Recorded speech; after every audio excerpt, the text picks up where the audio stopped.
Welcome back to The Price of Business. I am your host, Kevin Price, talking to you about you and your business. I've got my friend Howard Kahn here. He's an extremely interesting, engaging fellow. He's a new Price of Business contributor, and he has really got a fascinating law practice that I want to spend a little time with him today talking about it. And over the last couple of days, Howard and I have been talking about some of the guests he's going to be getting on. We're looking forward to that as well.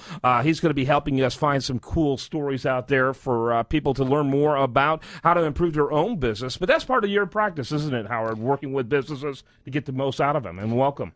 Really is. Well, thank you, Kevin. I appreciate being here. And yes, it is. Yeah. So let's talk a little bit about the business side in particular of your business. Talk about the of your practice, the type of businesses you're working with, and the type of things you're helping them do. Well, I work with businesses that are entrepreneurial.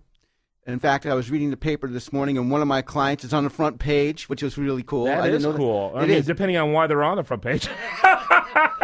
Exactly. Well, whoops. Well, that might mean more work for you, though, if it's not for the good reasons. So. No, it's for a real good reason. He's a restaurateur, and he opens up restaurants here, restaurants there, and he actually got good publicity being on the front page of a local distributed paper, not like the Chronicle, but was one of those local neighborhood papers. Oh, cool. And one of his restaurants is in where I live, but he's got a bunch of others as well. Okay, so he's a restaurateur. Does that mean he makes restaurants?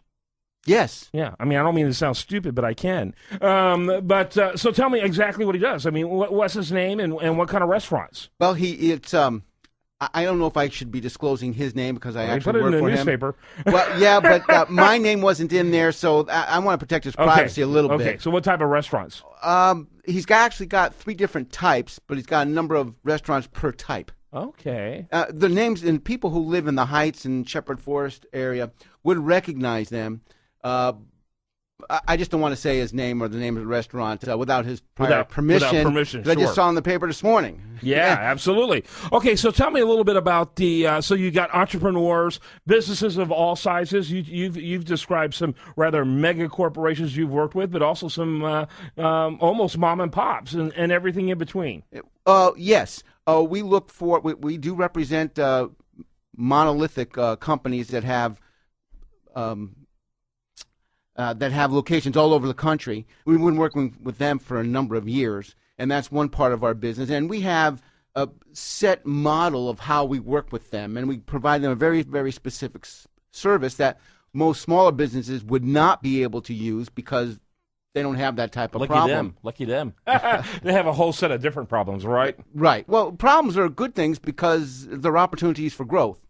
I mean, if you don't have any problems, you're not growing. Mm-hmm. And it almost comes down to what Ralph Nader said. Not Ralph Nader.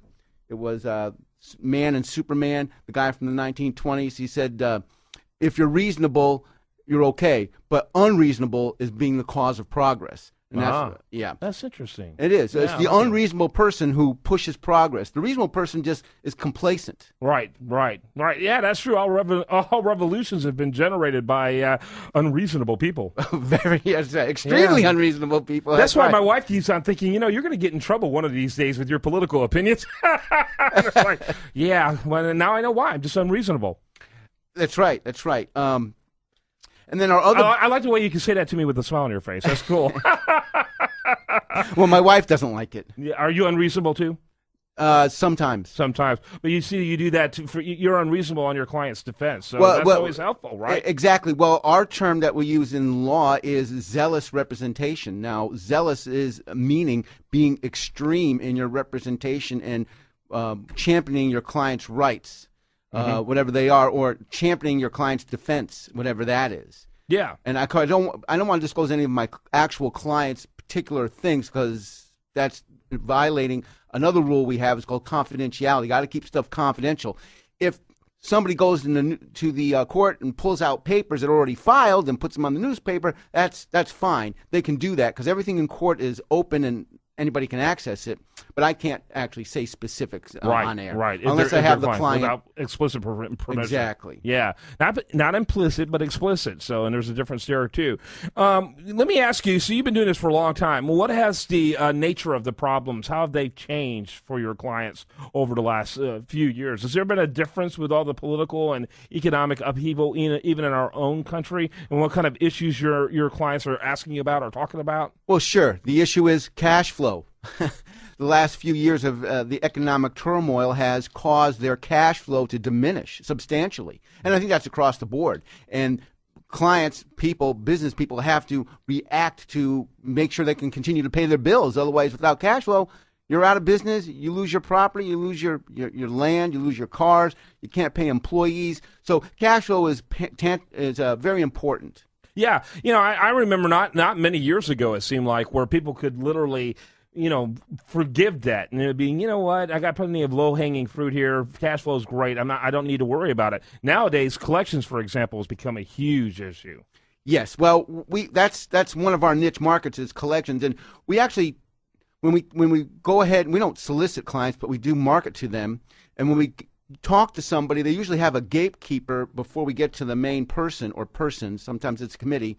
And they always say, the gatekeeper says, oh, we don't have to worry about cash flow because my job is secure. And we're thinking, they're shooting themselves in the head. If they don't get the cash flow in the door, the job is next. But they don't get that because they don't see it on the day-to-day basis. They just know that they get their paycheck at the end of the week or 2 weeks.